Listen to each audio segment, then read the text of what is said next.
नमस्कार दोस्तों। इस पिक्चर को ध्यान से देखिए। इस पिक्चर में एक इंसान को बहुत बुरी तरीके से मार रहा है।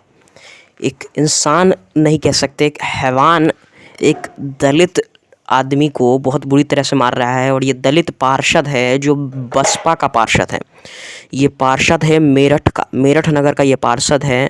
और इसको मार वो रहा है जो बीजेपी का हैवान है। हैवान ही कह सकते हैं क्योंकि आजकल बीजेपी से हैवान ही पैदा हो रहे हैं। बीजेपी से बलात्कारी पैदा होते हैं, हैवान पैदा होते हैं, गुंडे पैदा होते हैं। और क्या नाम दूँ, रॉबिन हुड जो होते हैं ना, जो गरीबों की मदद नहीं करते, जो सारा पैसा लेके अडानी के झोले में डालते हैं ना, वो पैदा हो रहे हैं बीजेपी से।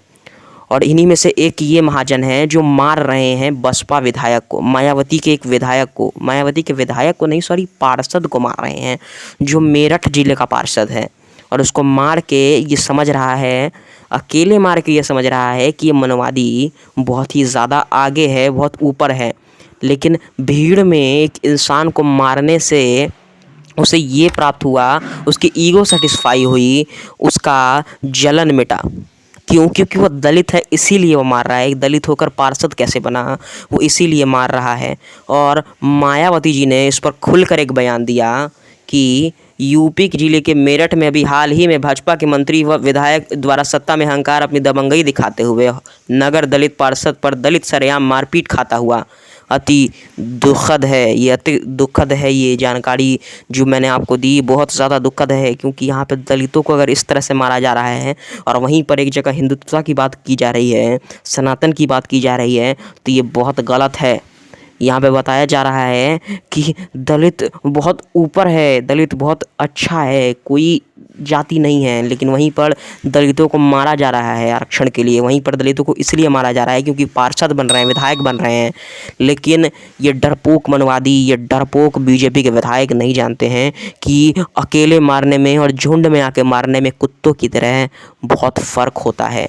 और वही कुत्ते हैं जो बीजेपी की रोटी तोड़ते हैं।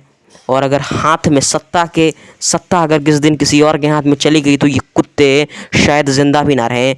इस पर हमारे अखिलेश यादव ने भी ये बयान दिया कि ये बहुत बुरा हुआ, एक दलित विधायक को, एक दलित पार्षद को ऐसे मारना बहुत ही बुरी बात है। और मैं इसमें समर्थन नहीं करूंगा बीजेपी का। हालांकि वो तो एक तरीके से बीजेपी का समर्थन कर ही रहे हैं, कल ही योगी को समर्थन दिया उन्होंने। संभल जाइए, एक और बार कह रहा हूँ मैं, क्योंकि अगर आपने फिर से बीजेपी को कानाफूसी करने दी, फिर से अपने देश में सत्ता जमाने की मौका दी उसे बीजेपी को, तो दलित नहीं बच पाएंगे। मुझे लगता है दलित, आदिवासी और पिछड़े इसी तरह पिटेंगे जिस तरह बसपा के ये पार्षद पिटे हैं। आपका इस न्यूज़ पे क्या कहना है? कवरेज अच्छा लगा तो सब्सक्राइब करें हमारे चैनल को। तब तक के लिए चलते हैं।